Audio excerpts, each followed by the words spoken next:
आपटी रामपूर या गावातील अवैध दारू विक्री बंद करा, महिलांची पोलीस ठाण्यावर धडक। रायगाव पोलीस ठाण्याअंतर्गत आपटी रामपूर या गावात अनेक दिवसांपासून अवैध दारूचा महापूर सुरू आहे। या अवैध दारू विक्रीचा लहान मुलांवर वाईट परिणाम होत आहे, तसेच अनेकांच्या संसाराची राखरांगोळी होत आहे। मोठ्या प्रमाणात गावात अवैध दारू विक्री होत असल्याने अल्पवयीन मुले, विद्यार्थी व युवा वर्ग व्यसनाधीन होत आहे। त्यामुळे गावात सुरू असलेली अवैध दारू विक्री बंद करण्यात यावी, गावातील शांतता नष्ट न व्हावी, तसेच दारूमुळे गावातील कुटुंबाची जीवितहानी न व्हावी यासाठी आपटी रामपूर येथे सुरू असलेली अवैध दारू विक्री त्वरित बंद करण्यात यावी। यासाठी संतप्त महिलांनी आज रविवार दिनांक 23 मार्च रोजी रायगाव पोलीस ठाण्यावर धडक देऊन ठाणेदाराला अवैध दारू बंद करण्यासंदर्भात निवेदन देण्यात आले।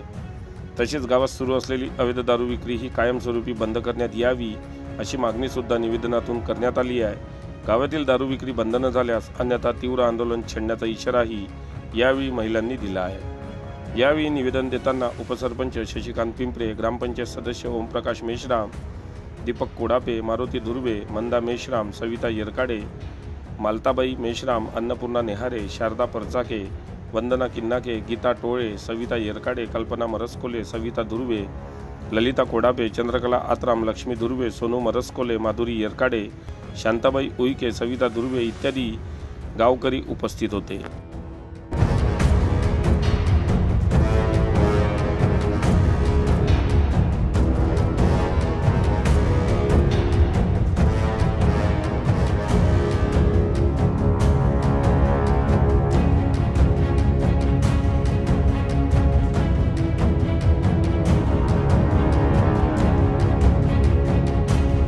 बातम्यांशी अपडेट राहण्याकरिता आजच आमच्या चॅनलला सबस्क्राइब करा आणि बेल आयकॉनवर क्लिक करा।